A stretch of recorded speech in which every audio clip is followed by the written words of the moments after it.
Hello and welcome to the Magic Life podcast. And today I'm with Danny from Winds Muse. You wasn't always at Winds Muse. Have you always been there? Yeah. Yeah? Okay. I started off with Winds Muse 3 and now I'm at Winds. Okay. So really, you're now moving on and you're moving on to a more independent living accommodation. Am I right in saying that? And Raff reached out to me and said, look, Danny's got an amazing story from where she was to where she is now. It's been a massive progression. And I just really wanted to find out a little bit about your story and maybe sort of some of the tribulations, the downfalls, and now the rising up to independence. Yeah. So tell me a little bit about yourself. Where did you grow up? Around the Portsmouth area. Yeah. But due to mental health, been pretty much all over the country in different either supported livings or psychiatric hospitals. That's where you've been? Yeah. Yeah. Since I was about 11. So did it start at 11 for you? Yeah. So how did it sort of start? What happened? There was a lot of bullying at school, people saying I'm different. My mum and dad split up as well. That was quite hard to go through. Just family issues in general. So do you think, was there anything that you think contributed to your decline of mental health at the time? I think it's just a mixture of everything. There was a lot of like people in my year that would use like the self-harming behaviors as a kind of trend. And a lot of them stuck with the trend, but it actually made my mental health a lot worse. Mm-hmm. And from a young age, we always knew I was different, but never really got any sort of answers as to why. Mm. Went through CAMS for some assessments and stuff, and they didn't give us any answers until this year, 2025. What answers were you looking for? I got diagnosed with autism and ADHD. Yeah. So that was kind of the answers that we were looking for, due to having like social issues with people, being very kind of like distancing myself from people, trying to be on my own, doing my own thing, having special interests. And for an 11/12-year-old to have a special interest of medical knowledge, it was very different to everybody else. Mm. So the answers actually kind of, it's helped me to understand myself. So when you got your diagnosis, did it make you sort of feel, at least I can put a label to it now? Yeah. Where before you didn't know what it was, you was confused about why you were feeling the way you feel. Yeah. And having the diagnosis helped you? Yeah, definitely. Because originally I got diagnosed with EUPD, which a lot of people do. But when I saw the consultant, she actually took it off and said that it was generally just autistic meltdown. Mm-hmm. So knowing that was why has really helped my mental health and helped me just understand even other people as well. It's helped me understand like other autistic people, why they are like distancing themselves, having difficulty with social cues, special interests, things like that. But it has actually run in the family as well. Oh, really? So it's helped me understand them as well. So yeah, it was just, it's really helped basically. Right. So it sort of started around about the age of 11, right? Yeah. You felt you were a little bit different at school. Mm-hmm. So how did it get progressively worse? Yeah, definitely. So tell me about that. So I started going into hospital quite young. Why would you go to hospital? Mainly just self-injurious behaviours. Self-injurious, is that the word? So self-harming behaviours, basically. So what would you do? Some of them would be cutting, overdoses, headbanging, swallowing foreign objects, inserting foreign objects under my skin. I don't want to say the main one. No, it's okay. You don't have to. I mean, I can. No, you don't. It's all right. You say what you want to say. But I've been in total in 6 comas in my life. I say in my life since I was 18. Yeah. They've been very difficult to process. But a lot of it just generally got worse. Then about 2.5 years ago, I had my worst episode, which again was a coma. I remember bits and bobs throughout the coma, which is kind of normal for some people. But after that, yes, I was still self-harming, but it wasn't as bad because I was receiving more help. And what sort of help did you get? Was it like medication or therapy? How did I it? had my medication reviewed, which has slowly been increased and now at a steady level. I did a 12-week therapy course.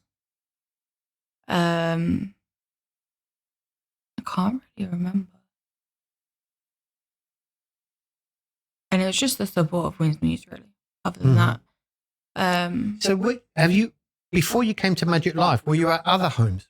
So I was I suppose you could call it a supported living. It was my own flat with staff that came and visited 3 times a week. But that was literally straight after I got discharged from a specialist PD unit. When I was on 2-1 to then nothing.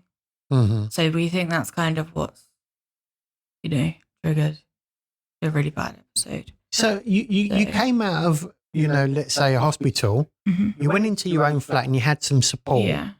And you had really, you were left to your own devices, as I would say. Yeah. Right? But you were quite at risk because you'd had multiple episodes of self-harming and putting yourself in really bad situations. Yeah. And then you went into this. How did you cope? At first, I didn't cope very well. I'm not going to lie. I was having a lot of admissions to hospital still, including I think I had 3 admissions to psychiatric units in the first year. My brain's gone. That's all right. So what are those units like? In my words, horrible. They are very traumatic. And a lot of people will agree with me on that. Obviously, you see things that some people would never even think of. You get people fighting naked around the rooms. Do you know what I mean? It's traumatic to see. And a lot of the time, they don't actually help people with self-harming behaviors. And they quite often get diagnoses wrong, like they did with me. They said, oh, no, it's EUPD. You're not actually meant to be diagnosed with EUPD until you're over 25 because your so-called personality isn't actually fully developed. So psychiatric wards are just not, in my world, they're not right for self-harmers. It's other forms of therapy and other support that you can give them that would be more helpful. So you came out from hospital, you went into your own flat, you started getting a little bit of support, but you still had bouts of going back into hospital. Yeah. Yeah. And then how did you get to come to Magic Life? Did you come to Magic Life direct from hospital? No. No? What happened? Well, essentially, yes, but the assessment was done when I was in my own flat. And then I had my major incident not long after that, but my social worker was still working on funding. And I think it was about a couple of days after I came out of my coma, I got a message from my social worker saying, you've been accepted into Magic Life, which you're going to get more support. Because she'd overseen me go in and out of hospital constantly. it just wasn't the right place at the right time. So when I came out of the coma 2-3 days after, I get the message saying, yep, you can go to Magic Life. So as soon as I was physically well enough, they moved me up to Magic Life. Okay. Which is about 3.5-hour drive from my area. And how long were you with Magic Life for? Around 2.5 years. Okay. So when you first moved in, did you continue to self-harm? Yep. Tell me about that. Almost on a daily basis, I would do something. But they weren't so severe, or were they quite severe? I've had a lot of operations since being here. A lot of them were to take foreign objects either out of my stomach, or out of my arm. So you were saying that you had some instances where you're self-harming when you first got to Magic Life. Yep. But they weren't so severe as maybe when you were by yourself. No. Nowhere near as severe. You were just explaining to me sort of off mic basically that you'd put objects under your skin and there'd be various different types of objects. Yeah. Yeah? What sort of goes through your mind when you do that? It's hard to actually explain it all because there could be several different reasons for me doing it. A lot of it would be to get out of the house and just stay out. Because when I moved in, I wasn't on 24-hour one-to-one. I originally had, I think it was 8 hours. But I didn't kind of feel that was enough. So but my brain was thinking like, oh, if I self-harm, they're going to increase my one-to-one hours, which means I can actually stay safe. That was one of the main ones that went through my head. For example, if I was to swallow something, depending on what it was, because a lot of them were lithium batteries, which are very dangerous. I wouldn't advise it. But I've seen that before, by the way. Yeah. I've never understood why, but it's just because they're toxic. It burns. Right. So I ended up with 4th-degree burns in my throat from doing it, which was an attempt on my life. Because if that burned the whole way through, it would burn it into my windpipe as well. And then obviously that's it. So that's obviously a different thinking in my head to putting something in my arm. Some of it's just like I'm punishing myself. So say if I've had like a really good day, I've got up, done my hair, done my makeup, etc. By the end of the day, I'd be so burnt out that I would feel the need to punish myself for having a good day. Right. Okay. And it's the same with like the visits from my family. If they came up and I'm like, oh, okay, yeah, I have a really nice day with them. By the time they go home, I'm sat there thinking, right, okay, I'm this far away from them.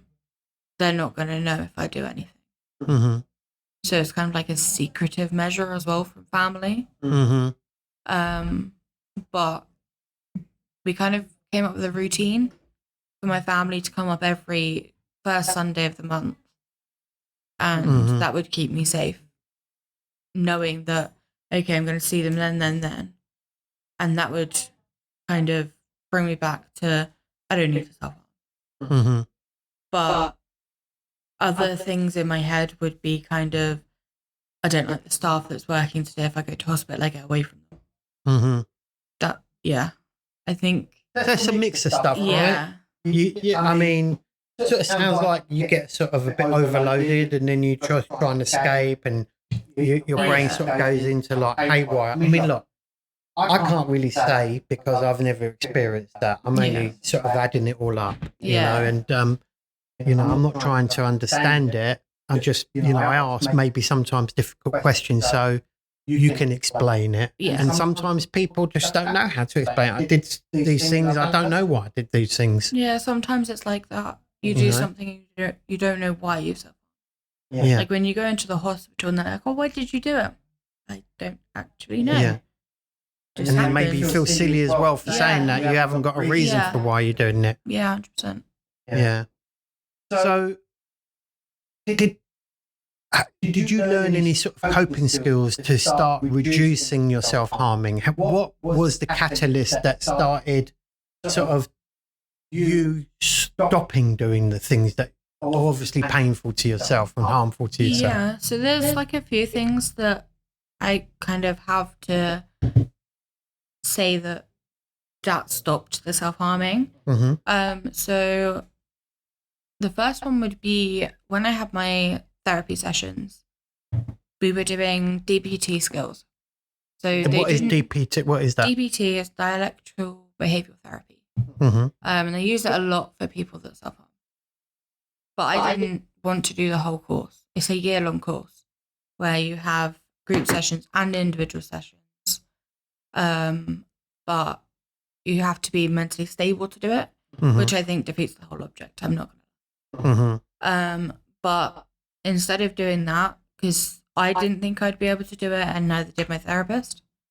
So we just did the skills such as TIP, which is temperature, then intense exercise. One of them's paced breathing, and I've forgotten the other piece. So I haven't used it in a while. But the acronym is called TIP, is it? Yeah. You've got the 5, 4, 3, 2, 1. So your senses. Right. So you can do it any way you want using your senses, but like 5 things you can see, 4 things you can hear, stuff like that. That helps ground you quite a lot. So then you're aware of your surroundings and it's not so intense in your brain to go, okay, I need to self-harm. You can literally just go 5, 4, 3, 2, 1, I'm back in the room. I don't need to do that. So for a lot of people, they say, oh, it doesn't work. If it doesn't work, do it again. Choose different objects. And that's what my therapist kept on saying to me was, do it over and over and over again. By the time you finish doing it, you forgot why you even wanted to self-harm. Another thing that helped me was getting my kitten. A cat? Yeah. Yeah. Because at the end of the day, I don't really want to leave her with no food, no water, everything like that. That'd be pretty harsh. But that kind of gave me that sense of responsibility to be able to go, okay, so if I self-harm, I'm going to end up in hospital.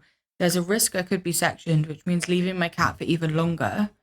So I wanted to keep that responsibility and actually use that in my favor to stop me self-harming. Yeah. Cool. And just the kind of, I was just fed up of going to hospital all the time. Yeah. You get known as the revolving door patient. A lot of people will say that. But being a revolving door patient doesn't necessarily mean you can't stop. You can use that as that I was, but I'm not anymore.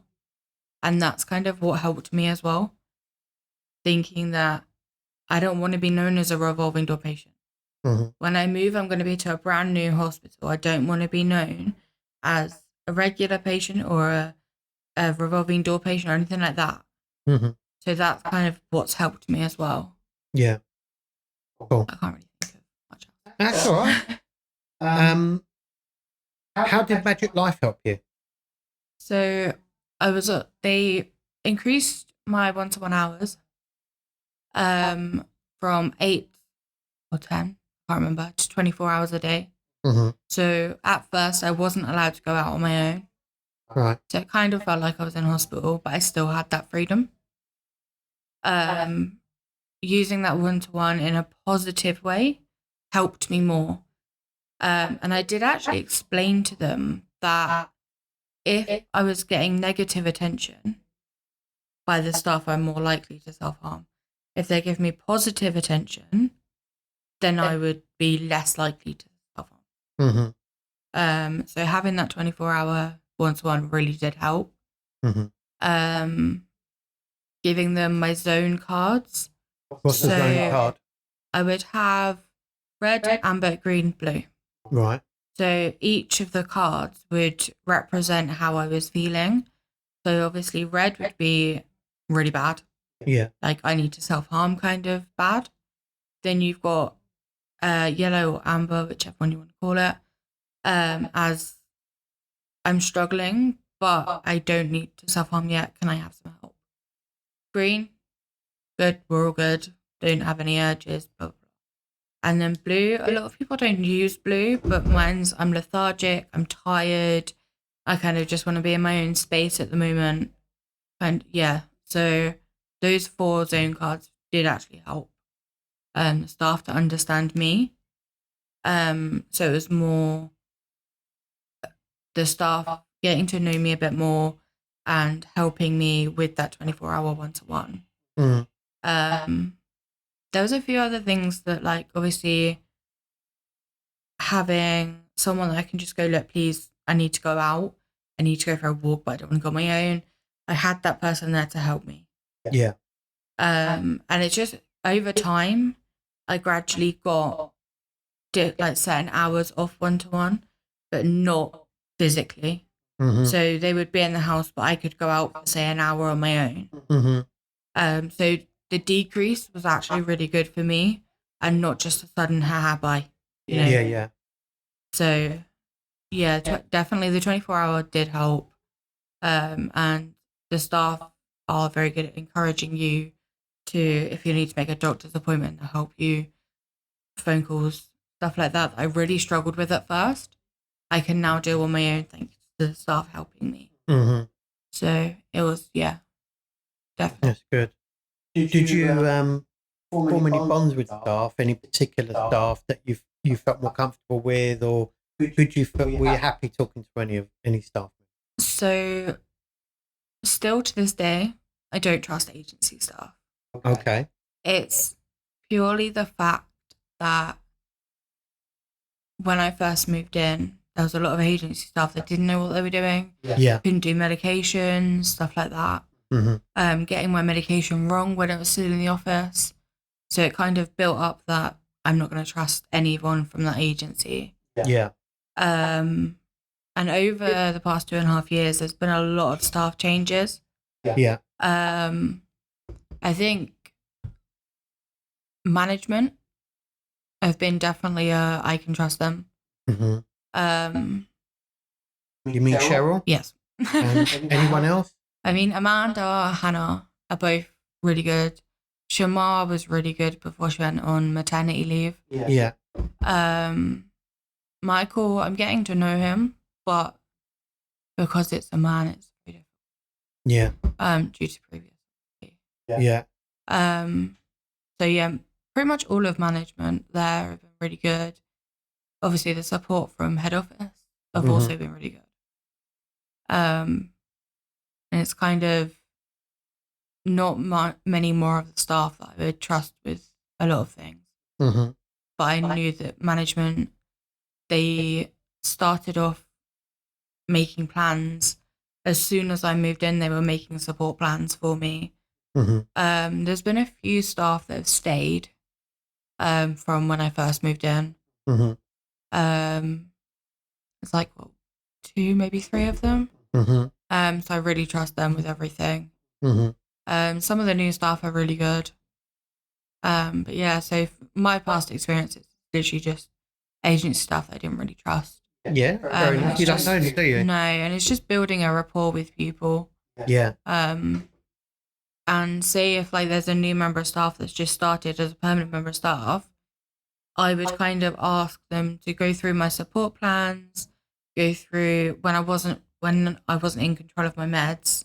I'd say, look, can you go through my meds with another member of staff, just so you know what you're doing, and sort of that's how I would build the rapport with them.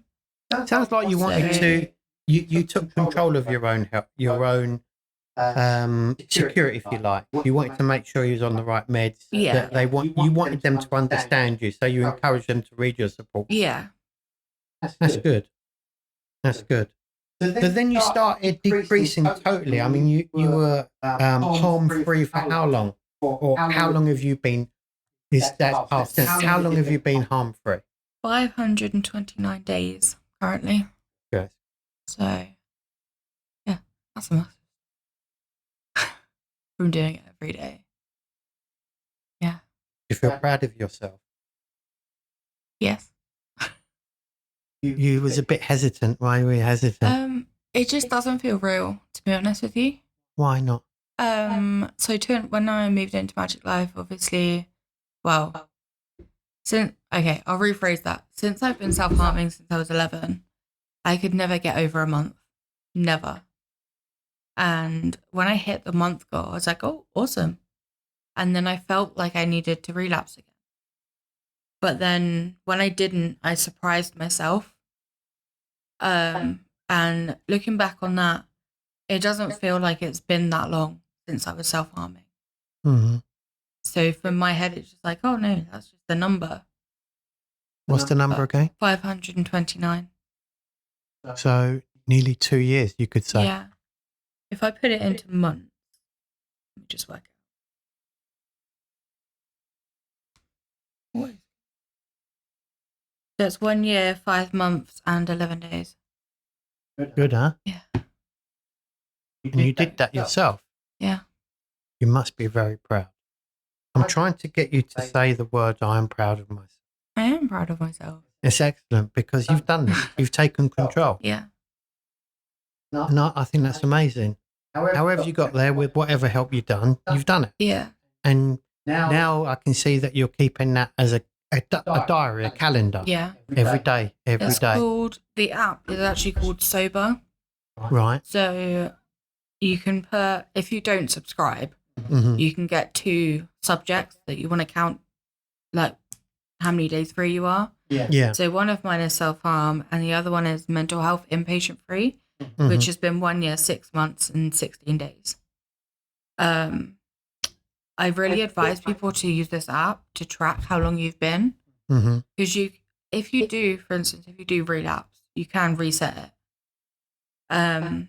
But it helps just looking at those numbers and going, right, okay, I can get to another month or I can get to another week. And then for me now, it's okay, if I do another 6 months, I'll reach my 2 years. Mm-hmm. So it's really good for me to kind of track it. Mm-hmm. And I do advise people to track how long they've been. Should you tell anyone else about your app? There's a lot of... So what I'm trying to get to, sorry, I maybe didn't explain it right. Sorry to cut you off there, That's Dan, all right? Did you tell staff that you were tracking your days that since you self-harmed? I didn't at first, but now it's a daily occurrence. So they're all support. They're behind you. Say, look how well you've done. Yeah. Keep it going. So that has led you up to now your massive decrease in self-harming. You're totally self-harm free. Yeah. You're more confident. Definitely.